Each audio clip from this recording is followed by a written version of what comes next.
Hello, this is Brave Sir Robin coming to you from Parts Unknown. Here today to do another one of my news and opinions videos. I don't know what you want to call them. I haven't come up with a clever name yet. I did one last week, so I'm going to try it again, where I talked about the top news stories of the past week and give my thoughts on them as well. So this week, I think the top story this week is to find out that Rey Mysterio has been suspended from the WWE for 60 days for his second wellness violation. I actually thought the last one was his second. I mean, a lot of people did too. Like when he lost the IC title to John Morrison because he was suspended.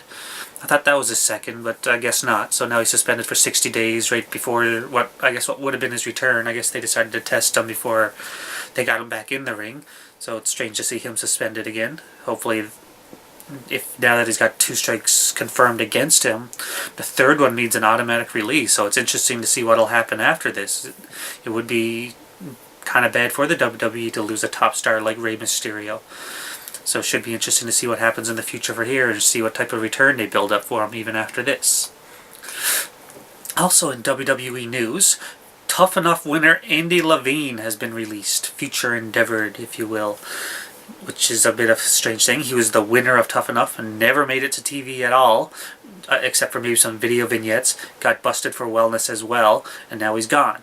So on top of stuff like Matt Cross being eliminated second, even though he was the best wrestler in the bunch, clearly biased trying to get the beauty queen, I don't know, Rima something or other.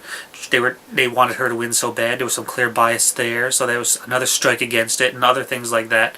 The only one from Tough Enough who's even made it onto TV is the one who was eliminated in the first episode, who completely didn't understand the business and said that her favorite match of all time was Melina versus Alicia Fox. She's been on TV for the past few months now as a Funkasaurus dancer. So shows you what a complete total sham Tough Enough ended up being, for all the good it did now. Another just shows how it ended up being completely pointless to even bother with. They even turned down the application from Austin Aries. They didn't think he was even good enough, and now the guy that wins, Mr. Silent Rage, doesn't even make it to TV. What a joke. In some sadder news, Marcus Alexander Bagwell, also known as Buff Bagwell, turns out he was hospitalized this week after a really severe car crash. But from what I'm hearing, though, he is doing better. He is able to breathe and eat on his own again now, which is great to hear. Friends of his have been reporting that he is doing well. I'm really glad to hear it. Us here at Parts Unknown do wish a speedy recovery to Buff Bagwell. Also in some sadder news, this just broke today. I'm only taping this on Sunday now. Sabu has been hospitalized. Former ECW star, currently appearing on Dragon Gate USA and Evolve too, I think. He's been hospitalized. He was apparently found unresponsive in his hotel room right before the ECW Extreme Reunion that was supposed to happen last night. Well, did happen last night, and he was unable to appear. Hopefully, a speedy recovery for Sabu as well. I hate for his life to end in such a sad tragedy as well.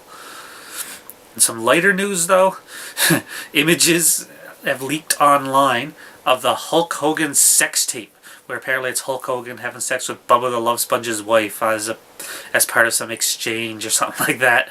I haven't checked out the images. I haven't clicked any of those links for obvious reasons. I do not want to see that. My only real question about that is I'm wondering if Hulk does the Hulk up before the money shot. That would be kind of epic if he did. But I don't know. Also, in some later news as well, the Avengers movie just came out in Europe and should be out on this part of the world hopefully pretty soon. I can't wait to see that. But like any top movie, which leads to a parody pornography, this one is out now, starring former WWE star Chyna as the She-Hulk. I haven't checked it out. Like, my friend has checked out the trailers. He says it's hilarious. I avoided it for the obvious reasons as well. I just thought that was something light that I'd talk about today. Also, the last bit of news, I'm kind of rushing through here today. There's been some endorsement going on to get Bret Hart in the Canadian Walk of Fame, to get him a star on the Walk of Fame, even being endorsed by such stars like William Shatner. Apparently he's pretty high up in the voting right now too, with I think the only person that's ahead of him now is Phil Hartman, which would also be good to see. There's been some push to get Bret Hart there for his contributions to entertainment. He'd be the first wrestler to get in. And if anybody deserves it, it's definitely Bret Hart in Canada for sure. I mean, the guy's a big celebrity in Canada, so it would be really great to see. So there we go. That's the stories that I consider the top news stories of this past week. I should be back next week with another one of these, and hopefully sometime soon I'll get to my piece about the WWE's Hall of Fame for this year, and also again give my ideal class for the next year. Hopefully back again with some DVD reviews. I'm starting to actually get back on a good schedule where I'm feeling motivated to do this again. I know it's been a couple months since the last time I did one, but well, last week too, but before that it was 3 months. They're just a lack of motivation with some other issues that were going on, but hopefully I'll get back into it, and hopefully back to getting people involved and back onto a good schedule, and hopefully back to all you people watching. I know there's only a few of you, but I appreciate every one of them. So until next time, this is Brave Sir Robin signing off, and I'll see you then.